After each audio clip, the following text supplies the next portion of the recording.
दोस्तों आज हम क्लास 10th का प्रश्नावली 3.3 का पहले प्रश्न का चौथा भाग हल करेंगे।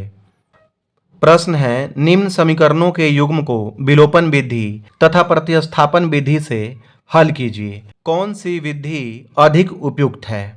और चौथा सवाल क्या है यहाँ पर x/2 प्लस 2y/3 बराबर -1 और x माइनस y/3 बराबर 3। x/2 प्लस 2y/3 बराबर -1 और दूसरा समीकरण है x माइनस y/3 बराबर 3। हमें क्या करना है, इस समीकरण का हल दो विधि से ज्ञात करना है। पहला है विलोपन विधि और दूसरा है प्रतिस्थापन विधि। तो सबसे पहले हम विलोपन विधि से इस सवाल को हल करते हैं।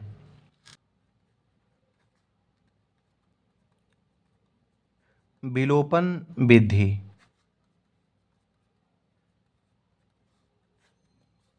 पहला समीकरण दिया हुआ है यहाँ पर x/2 प्लस 2y/3 बराबर -1। यहाँ पर क्या करेंगे, हम 2 और 3 का एलसीएम लेंगे। तो 2 और 3 का एलसीएम क्या होगा, यहाँ पर 6 होगा। अब क्या करते हैं, हम इससे भाग करते हैं और जो भागफल आता है ठीक इसके ऊपर वाले संख्या में गुना करते हैं। तो 2 से 6 में भाग करेंगे तो भागफल कितना आएगा, 3 आएगा। 2 तिया 6, 3 से गुना करेंगे x में तो क्या आएगा 3x, प्लस है तो प्लस लिखेंगे। फिर 3 से भाग करेंगे 6 में तो भागफल क्या आएगा 2 आएगा। 3 दूनी 6, फिर 2 से गुना करेंगे 2y में तो क्या होगा 2 दूनी 4y बराबर -1। 3x प्लस 4y और 6 और -1 में क्रॉस मल्टीप्लाई करेंगे तो क्या होगा 6 एकम 6 और यहाँ पर माइनस है तो माइनस लगा देंगे। इसे हम समीकरण 1 मान लेंगे। दूसरा जो समीकरण दिया हुआ है x माइनस y/3 बराबर 3। यहाँ पर x के बटे में हम 1 लिख सकते हैं। 1 और 3 का एलसीएम लेंगे तो क्या होगा 3 होगा। फिर यहाँ पर 1 से भाग करेंगे 3 में तो भागफल क्या आएगा 3 आएगा। 3 से x में गुना करेंगे तो क्या होगा 3x, माइनस है तो माइनस लिखेंगे। फिर 3 से 3 में भाग करेंगे तो भागफल क्या आएगा 1 आएगा। 1 से y में गुना करेंगे तो क्या होगा y आएगा बराबर 3। 3x माइनस वाई बराबर 3 और 3 को क्रॉस मल्टीप्लाई करेंगे तो क्या होगा 3 तिया 9। इसे हम समीकरण 2 मान लेंगे। पहला समीकरण क्या है 3x प्लस 4y बराबर -6 और दूसरा समीकरण क्या है 3x माइनस वाई बराबर 9। विलोपन विधि में हम क्या करते हैं, पहले समीकरण का पहला पद और दूसरे पद को बराबर करते हैं, या फिर पहले समीकरण में दूसरे पद और दूसरे समीकरण में भी दूसरे पद को हम बराबर करते हैं। ज़्यादा आसान ये होता है कि x वाले पद को हम बराबर करें, जो कि यहाँ पर पहले से ही यह बराबर दिया हुआ है। यह भी 3x है और यह भी क्या है 3x है, लेकिन 3x का साइन क्या है यहाँ पर प्लस है और इसका भी साइन क्या है यहाँ पर प्लस है। लेकिन इसे क्या करना है, हमें काटना है। अगर ये दोनों कट जाएगा तो y का मान यहाँ पर आ जाएगा। तो यहाँ पर हम क्या करेंगे, लिखेंगे घटाने पर।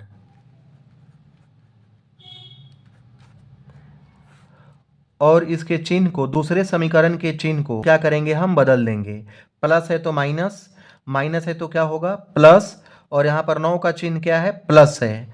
अगर संख्या के पहले कोई भी चिन्ह नहीं दिया है तो उसे हम प्लस मानते हैं, प्लस छिपा होता है। तो यह प्लस है तो क्या होगा माइनस। अब इस 3x का चिन्ह क्या हो गया माइनस, प्लस नहीं मानेंगे। y का चिन्ह क्या हो गया यहाँ पर प्लस, इस माइनस को नहीं लेंगे। और 9 का चिन्ह क्या हो गया यहाँ पर माइनस, इस प्लस को नहीं लेंगे। अब यहाँ पर प्लस 3x और यहाँ पर -3x दोनों बराबर है और चिन्ह क्या है प्लस और दूसरा माइनस, तो क्या होगा यह कट जाएगा।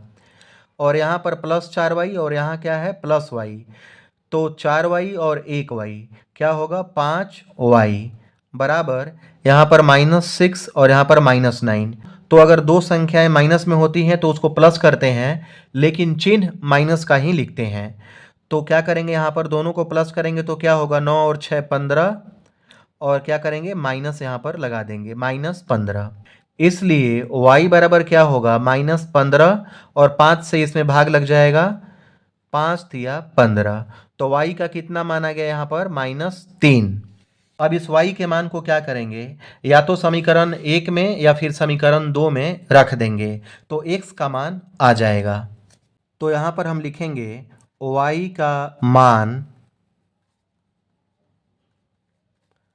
समीकरण 2 में रखने पर, समीकरण 2 क्या है, 3x माइनस वाई बराबर 9। 3x माइनस वाई का मान क्या है यहाँ पर, -3, तो लिखेंगे -3 बराबर 9। फिर यहाँ पर 3x माइनस और माइनस क्या होगा, यहाँ पर गुना करेंगे तो प्लस, और फिर क्या है यहाँ पर 3 बराबर 9। 3x बराबर 9 और +3 को बराबर के दाहिने तरफ लाएंगे तो क्या होगा, -3। 3x बराबर 9 में से 3 माइनस करेंगे तो क्या आएगा यहाँ पर 6। इसलिए x बराबर 6/3 और 3 से 6 कट जाएगा 2 बार में, तो x का मान कितना आ गया यहाँ पर, 2 आ गया। x का मान 2 और y का मान -3। अब क्या करेंगे, इस समीकरण को प्रतिस्थापन विधि से हल करेंगे। प्रतिस्थापन विधि,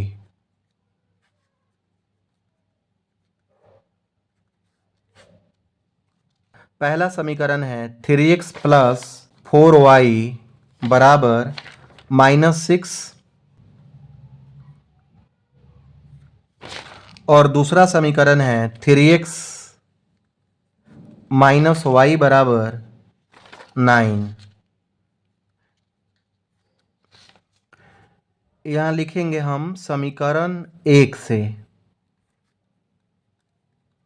समीकरण 1 से क्या होगा, 3x बराबर -6 और यह +4y है, बराबर के दाहिने तरफ ले जाएंगे तो क्या होगा, -4y। इसलिए x बराबर -6 -4y बटे में क्या होगा, 3 से भाग लग जाएगा। अब इस x के मान को क्या करेंगे, समीकरण 2 में रख देंगे। समीकरण 2 में यहाँ पर x के जगह पर रख देंगे तो लिखेंगे यहाँ पर x के इस मान को समीकरण 2 में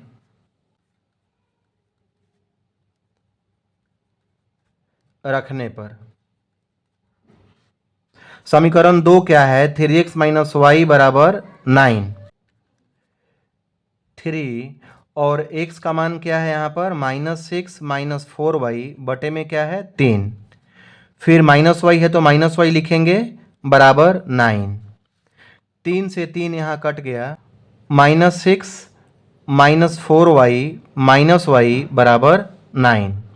-6 और -4y और -y कितना होगा यहाँ पर, -5y बराबर 9।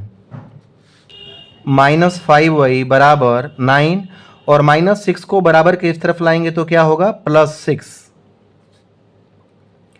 -5y बराबर 9 और 6 को प्लस करेंगे तो क्या आएगा यहाँ पर, 15।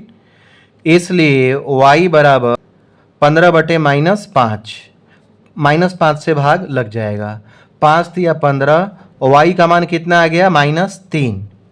अब इस y के मान को क्या करेंगे, समीकरण 1 में रख देंगे। लिखेंगे यहाँ y का मान समीकरण 1 में रखने पर, समीकरण 1 क्या है, 3x प्लस 4y, तो y के जगह पर लिखेंगे -3 बराबर -6। 3x प्लस और माइनस को गुना करेंगे तो क्या होगा, -4 तिया 12 बराबर -6। 3x बराबर -6 और -12 को इस तरफ लाएंगे तो क्या होगा, +12। 3x बराबर क्या होगा, 12 में से 6 को माइनस करेंगे तो क्या होगा, 6 होगा। इसलिए x बराबर 6 और 3 से इसमें भाग लग जाएगा, 3 दूनी 6। x का मान कितना आ गया, 2 आ गया, और y का मान -3। दोनों विधि से सेम आंसर आया। विधि चाहे कोई सी भी हो, समीकरण का हल सेम ही आएगा। यहाँ लिखेंगे अतः x बराबर 2 और y बराबर -3। अब प्रश्न में पूछा है कि कौन सी विधि अधिक उपयुक्त है, तो सबसे अधिक उपयुक्त विधि तो विलोपन विधि है। आप देख लीजिए, जो भी विधि आपको अच्छी लगी हो वह विधि आप लिख सकते हैं।